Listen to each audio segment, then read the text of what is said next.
ما اگر میخوایم یک کاری انجام بدیم 1000 تا شرط با خدا میبندیم. من میخوام مثلا یه مرغ بکشم، خدایا نظر میبندیم، شرط بندیم بچه منو شفا بده، همسرمو مشکلش حل بکن، بدیه‌ها منو بده. همه این کارا رو کردی، منم قرار از یه مرغی بکشم. یعنی اصلا عجیبه. بعد طرف خوشه، همه جا میگه نظر کردم. چه نظری؟ با خدا شرط بازی میکنی؟ اون کسی که عاشق است، اون کسی که مخلص است شرط نمیکنه، اصلا نمیخواد. از بس تجارت کردیم با خودم، تو تجارت اومدیم. نماز میخونیم حتما بایستی فردا ماشینم به فروش بره، اگر نرفت دوچاره ناراحتی میشیم. نماز میخونیم، روزه میگیریم روزه گرفتیم، حتما بایستی فردا خداوند قرضا رو بده، چه کار رو پاس بکنه، فرزندش اگه اولاد دار نمیشه اولاد دار بشه، بچهش داماد بشه، نمیدونم تمام مشکلاتش حل بشه، چون آقا روزه گرفتیم. منت منه که خدمت سلطان همی کنم، منت از او شناس که به خدمت بداشتم.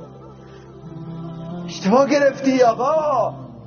ما اگر عبادت میکنیم برای اینکه اون لایق عبادته، برای اینکه عظیمه، اون بزرگه، اون ما رو آفریده برای عبادت. بعد تو برای شرط بازی میکنی؟ عبادت از سر وحشت واسه عاشق عبادت نیست.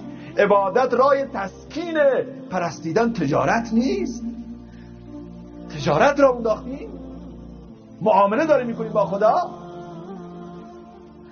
تو نیکی میکنو در دجله انداز که ایزد در بیابانت دهد باز. ما هرگز به هیچ عنوان در این دنیا ما تقاضای نتیجه اعمال ما رو نداریم، چون این دنیا دارالعمل است، دارالجزا نیست. علما میفرمایند اگر انسان مؤمن روز قیامت وقتی پاداش اون دعاهایی که در این دنیا اجابت نشده رو ببیند، آرزو میکند کاش هیچ دعایی بود در دنیا قبول نمیشه. Понравился выпуск? Ставьте лайк, подписывайтесь на наш канал и на уведомления. И расскажите, что...